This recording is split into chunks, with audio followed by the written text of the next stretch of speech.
இனிமேல் birthday cake வெட்டாதீங்க. விஷயம் இருக்கு, உங்களுக்கு விளக்கமா சொல்றேன். டைம்ஸ் ஆஃப் இந்தியாவில் ஒரு செய்தி வந்துச்சு.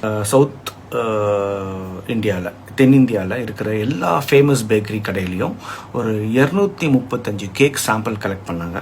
அதை வச்சு டெஸ்ட் பண்ணாங்க. டெஸ்ட் ரிசல்ட் ரொம்ப ஷாக்கிங்காக இருந்துச்சு. கேக் செய்யறதுக்கு யூஸ் பண்ணுற அந்த ரா மெட்டீரியல் இருக்குல்ல, அந்த ரா மெட்டீரியல் குவாலிட்டியை செக் பண்ணால் அதை மனுஷங்க சாப்பிட கொஞ்சம் கூட அருகதை இல்லாத ரா மெட்டீரியல்ஸாக யூஸ் பண்ணியிருக்காங்க. கேக் பார்க்க அழகாக இருக்கணும்னு, அழகாக தெரியணும்னு ஆர்டிஃபிஷியல் கலர் சேர்ப்பாங்களே. ஃபார் எக்ஸாம்பிள் அலூரா ரெட் அப்படின்னு சொல்லுவாங்க, அப்புறம் சன்செட் எல்லோ, அப்புறம் டார்டா ஜைன், அது மாதிரி ஆர்டிஃபிஷியல் கலர்ஸ் எல்லாம் அளவுக்கு மீறி டேஞ்சரான அளவுக்கு அந்த கேக்ஸில் ஆட் பண்ணியிருந்ததா கண்டுபிடிச்சிருக்காங்க. அது ரொம்ப டேஞ்சர். இந்த ஆர்டிஃபிஷியல் கலர்ஸ் எல்லாம் யூரோப்பில் வந்து பேன் பண்ணியிருக்காங்க.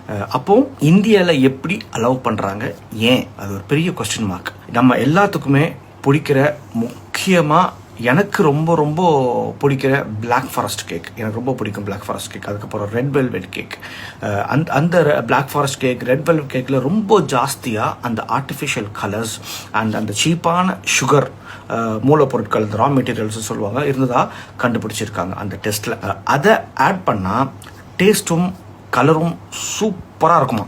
அந்த ஆர்டிஃபிஷியல் கலர்ஸ் இருக்கிற அந்த கேக்ஸை ஜாஸ்தியாக சாப்பிட்டா ஸ்ட்ரெயிட்டாக நம்முடைய அந்த மென்டல் அண்ட் ஃபிசிக்கல் ஹெல்த்தை பாதிக்குமா. அந்த மாதிரி ஒரு டேஞ்சரான ஒரு சுச்சுவேஷன் அதில் இருக்குது. அந்த மாதிரி ஒரு ரா மெட்டீரியல்ஸ். அது இன்னும் சொல்லப்போனால் கேன்சர் நோயை நம்மளே கொண்டு வந்துடுவோம். அந்த மாதிரி அது அவ்வளோக்கு அது டேஞ்சர். FSSAI உணவு பாதுகாப்புத்துறை இந்த ஆர்டிஃபிஷியல் கலர்ஸை 2011 பேன் பண்ணியிருக்காங்க.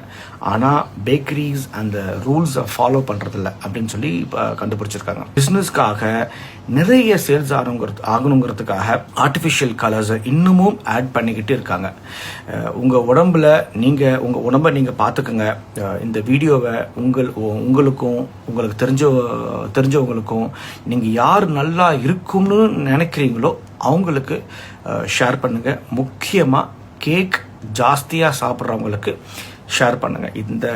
இந்த அவேர்னஸ் எனக்கும் பொருந்தும், என்ன மாதிரி கேக் லவர்ஸ்க்கும் நிறைய பேருக்கு பொருந்தும். இந்த விஷயம் வந்து மோஸ்ட்டாக நான் வந்து இந்த மாதிரி டேஞ்சரான ஆர்டிஃபிஷியல் கலர்ஸை வந்து யூஸ் பண்ணுறவங்களுக்கு தான் நான் சொல்லிக்கிட்டு இருக்கேன். ஸோ இப்போ நிறைய packers, home packers or professional packers brands வந்து அவங்க இதெல்லாம் பண்ணுறது கிடையாது. ஸோ இது வந்து அவங்களுக்கு இல்லை, ஆனால் இது ஒரு அவேர்னஸ்க்காக தான். ஸோ அதனால் நீங்கள் வந்து இனிமேல் கேக் சாப்பிட்றதா இருந்தால் ரொம்ப கேர்ஃபுல்லாக நீங்கள் சாப்பிட்றது என்னுடைய advice. Take care of your health.